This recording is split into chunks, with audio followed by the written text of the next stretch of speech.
Hello, welcome to our garden. Thursday 31st of March. We've got an opportunity to do a little bit more planting quickly. We're in spring. If anybody watching this is also an avid gardener and loves growing their veg and the allotments and things like that, I know the joys of planting seeds. It's great fun. I planted a lot of veg just recently. Today, which for some reason I didn't record, I don't know why. I've planted some Jerusalem artichoke. Only one. The joys of B&Q. Pop down, saw this, just one bulb. I've got that, and that'll go with the artichokes that I'm growing. It's a bit windy here, I think that was one of the steel barrels going over. And that'll go with the ones that I'm growing from seed. So where I've got all my onions at the moment, once they're done, that's going to become a purely rhubarb and artichoke bed. And I've got to move a blueberry bush out of there as well, but I need to get a nice big pot because that one's quite good. But yeah, we grow a lot of veg, but it's always a good idea to grow lots of flowers around them as well. Companion planting, there's a chap, Charles Downing, I think his name is, on YouTube. It's fantastic, I love watching him. And he's quite an avid gardener. He's the chap who does the no-dig. And two plants I'm going to do is Alyssum.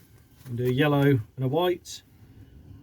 And I'm going to put them dotted around the veg beds, some on the borders of the beds, some literally just around them, because I've got quite a nice little flower bed down the path, so I'm going to plant some there.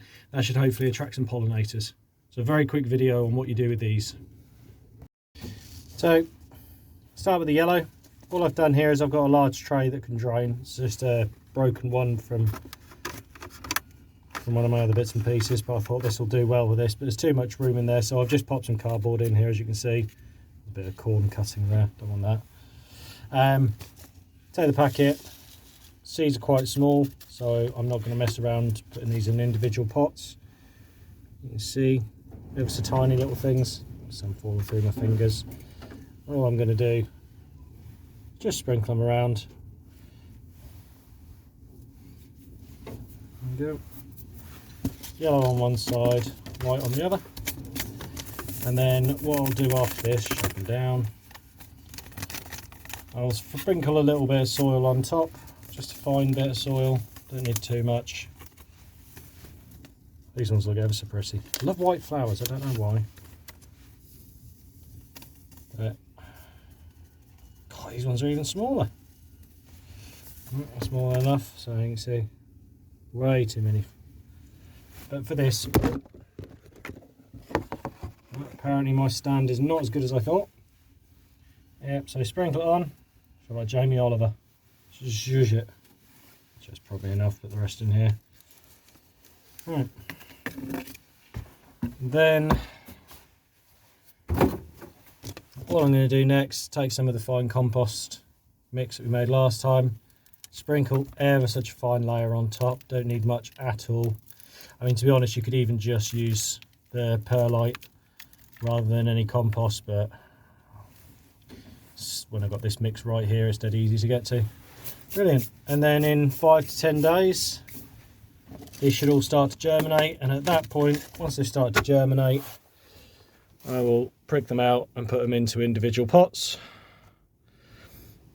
So I probably have 2 of each. These are 5, aren't they? 1, 2, 3, 4, 5. Yeah, so 10 plants of each. And then I can dot them all over the garden. Yeah.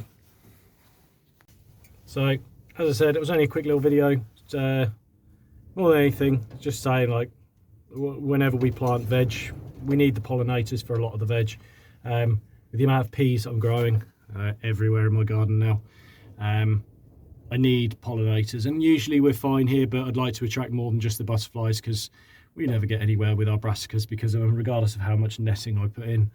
But yeah, hopefully this will help, along with all the other little bits and pieces that I've got growing as well, like nasturtiums and things like that. So yeah, anyway, thank you ever so much for watching. Hope you all have a lovely day, and I'll see you on the next one.